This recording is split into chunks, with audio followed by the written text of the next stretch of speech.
Le journal du Tour de France en direct de Château-Thierry, au pays de Jean de La Fontaine. Les Espagnols de la Once ont damé le pion, c'est le cas de le dire, aux équipes de Lance Armstrong et de Laurent Jalabert. Coup double pour les coureurs de Manolo Sanz qui offrent le maillot jaune à Igor González de Galdeano. Voici tout de suite le résumé de la 4e étape du Tour de France. Tout en jaune et tout en puissance. Les commentaires sont assurés, comme tous les soirs, par Thierry Adam et Laurent Belay. C'est une autre journée. Sur la route du Tour, tout est différent. Une étape à part, par équipe. 67 km 500 entre copains. Une méchante course redoutée. Défaillance interdite. Exercice de style, 9 équilibristes sur un fil et sur la route, l'ombre d'une chute, voilà pourquoi. Le contre-la-montre par équipe, unique en son genre, fait figure de terreur. Aujourd'hui, c'était jour de torpeur. Le coureur qui est moins bien, s'il se met à fond sur un relais et après il n'arrive plus à reprendre les roues, c'est très difficile. Donc il faut bien gérer son effort et ne pas pénaliser le reste de l'équipe. Depuis le début du tour, on y pense un petit peu cette journée. Et c'est vrai que ce soir, on sera déjà soulagé. On aura un poids de moins dans la tête, quoi. Le poids, la pression ? Je ne connais pas.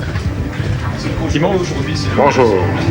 Laurent Jalabert, plus que détendu avant le contre-la-montre, avec des idées plein la tête. C'est vrai qu'il y a une opportunité à saisir, mais les écarts sont tellement faibles. L'équipe qui va gagner aujourd'hui va prendre le maillot jaune aussi. Souvenir, il y a 2 ans. Laurent Jalabert avait pris le maillot jaune à Saint-Nazaire après la victoire dans le contre-la-montre par équipe de son équipe d'alors, l'équipe. On ne sait. Laurent Jalabert, face à ses anciens copains, les Once favoris dans cet exercice à l'issue duquel il y a un maillot à prendre, mais plus important, du temps aux adversaires. De toutes les façons, je pense que quand on va finir la contre-la-montre, regarder les temps ou les écarts entre les grands coureurs, je pense que c'est le plus important. Double objectif pour une équipe, pour une fois en jaune et pas en rose, la Once, écarter les adversaires, prendre le maillot jaune. Face à eux, il y a les Tiscali, si brillant lors du prologue, qui avait placé 3 coureurs dans les 20 premiers. Les 3e larrons, bien sûr, l'équipe du patron, l'US Postal. Lance dit d'elle que c'est la plus forte qu'il n'ait jamais eue sur le Tour de France. Les choses sont donc claires. La lutte pour la première place se résume à une lutte à 3. Once, Tiscali, US Postal. Les premiers en action ? Ce sont les coéquipiers de Laurent Jalabert, les Tiscali. Au premier pointage, après 21 km 500 de course, ce sont eux qui sont en tête. 6 secondes d'avance sur l'équipe Once. C'est la première surprise de cette journée. Oui, et là, il y a une petite explication. Oui, les Once roulent bien. Mikel Pradera vient de crever, on perd du temps. CSC Tiscali devant, on rêve d'un Laurent Jalabert en jaune. L'équipe Once en réparation. On parle tout de même du patron ? Eh bien, le patron, il fait rouler son train bleu à bonne allure. Au premier pointage, l'US Postal est 3e, toujours à bonne vitesse, mais loin des Once qui commencent à se mettre en marche. C'est le début de la démonstration des hommes de Manolo Sanz. On a fait le maximum et nous a donné le 100% de l'effort pour faire un bon contre-la-montre. Pour gagner, il faut de la puissance, de l'efficacité et aussi un peu de chance. Oui, l'équipe Tiscali a perdu Pizik, victime d'une défaillance. Et puis il y a la crevaison dans la deuxième partie du parcours de Sandstott. Petite hésitation, l'attendre ou pas. On l'a attendu, on a perdu le chrono. Je suis un peu déçu parce qu'on l'avait dans les jambes pour le chrono. C'est bête, surtout qu'on avait arrêté la tactique comme ça, on l'attendait pas. C'est bête d'avoir attendu, quoi. Et à ce moment-là, on perd des secondes, tout compte, quoi. Et ça se rattrape plus après. Même si on a fini fort, le temps qui est perdu, il est perdu, quoi. Énorme déception pour le Français. Laurent Jalabert voit encore le maillot jaune lui filer sous le nez. A l'inverse, grosse satisfaction pour Lance Armstrong. Lance Armstrong et l'US Postal, 3e aux 2 premiers temps intermédiaires. Ils profitent de la baisse de régime de l'équipe CSC Tiscali pour grappiller une petite place au classement de cette étape. Il est fort, marche bien, je pense. Mais aussi, apparemment, les autres équipes un peu plus fortes, comme on sait, comme CSI. Mais je suis content avec la performance. À Château-Thierry, il n'y a pas eu de fable comme aurait aimé l'écrire l'enfant du pays Jean de La Fontaine. L'US Postal au milieu, devant le CSC Tiscali, juste derrière. les rouleurs du peloton. Ce n'est pas une surprise de voir sur la haute marche du podium l'équipe Once. 50 km 740 de moyenne, une course régulière pour confirmer les ambitions de cette équipe annoncée comme la plus efficace du Tour. La Once passe facilement du jaune au rose, en fonction bien sûr si ces hommes sont dans le peloton ou pas. A noter la très bonne performance de la Fassa Bortolo, l'excellente performance des Cofidis. Oui, les Cofidis très bons. La Fassa Bortolo, c'est une surprise. Ils viennent se classer 4e. Ils viennent jouer dans la cour des grandes équipes, mais ce n'est pas une surprise parce que Giancarlo Ferretti avait bien préparé son affaire. Et puis si on regarde d'un petit peu plus près, on se rend compte par exemple que Richard Virenque a réalisé lui aussi quelque chose de talent. Oui, en dépit d'un petit ennui mécanique sur la fin d'étape, Virenque a bien limité les dégâts. En revanche, les battus, les voilà. Ouais, déception pour Botero et Sevilla. On attendait beaucoup mieux de cette équipe Kelme qui avait fait des progrès dans le contre-la-montre par équipe. Déception aussi pour Christophe Moreau qui n'a pas rattrapé de temps.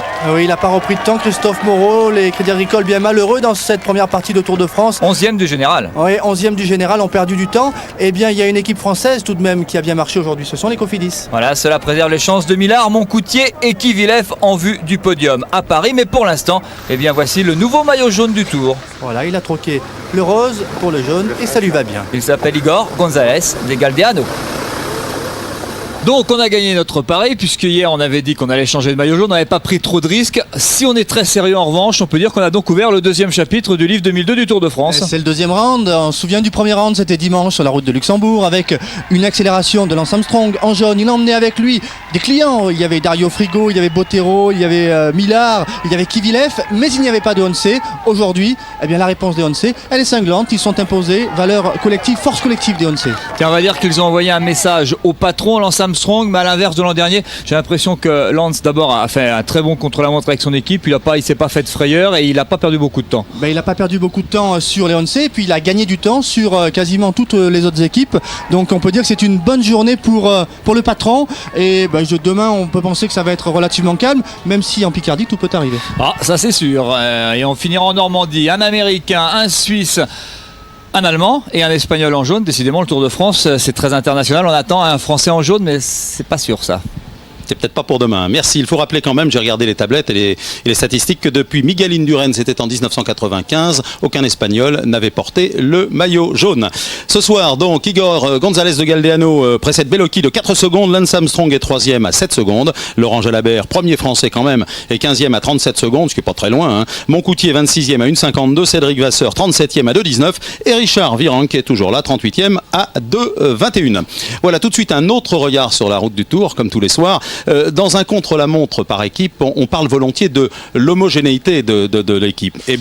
Cet exercice est difficile quand on a dans la même formation un gaillard d'1m93 et un poids plume de 54 kg. Démonstration tout de suite avec l'équipe AG2R Prévoyance. C'est un reportage de Céline Géraud et de Franck de Tranchant. Il a le maillot bouton d'or, le maillot jaune, il a le maillot. C'est l'histoire d'Andy et d'Alex. Andy Fliquinger, Alexandre Botcharov, 2 poids 2 mesures. Façon, c'est moi Andy, c'est toi Alex, c'est moi le grand et toi le petit. Je m'appelle Alexandre Botcharov, ma taille 1m64, les poids 54 kg. Signe particulier, le plus léger du peloton. C'est aussi le seul russe qui parle avec un accent du sud-ouest. Il y a 5 ans, il quitte la Sibérie pour entamer une carrière amateur à Saint-Gaudens.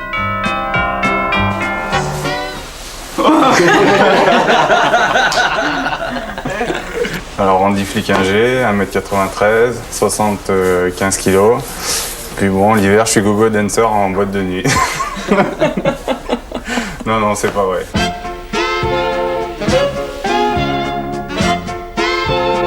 Et t'as vu qui t'a derrière toi? Ah non, je le vois pas. Au chrono. Alexandre, comment ça va? Ça va, oui. Je vais prendre un relais tout à l'heure. Ouais. T'es pas debout quand même? Non. Ah, d'accord. La tactique ce matin, Andy devant, Bergès intercalé, Alex derrière, alors forcément... Je vais prendre les vents aujourd'hui. Aujourd'hui, Andy et Alex ont roulé ensemble contre le vent, contre le temps, mais à l'arrivée, l'équipe AG2R se classe dernière à 13 minutes 12 de la Once. Mais le tandem des extrêmes n'a pas dit son dernier mot. Fin de l'histoire. Alors Andy et Alex, ce contre-la-montre, ça s'est passé comment, le grand et le petit? J'ai remarqué que le grand il se trouvait souvent derrière le petit, alors je gueulais un petit peu, mais bon, ça s'est bien passé quand même. Ouais, moi je pense pas qu'il va rouler derrière moi au départ, mais bon, deux fois on était mal et c'est pour ça on a cassé notre fil prévu. Bon, sinon ça va.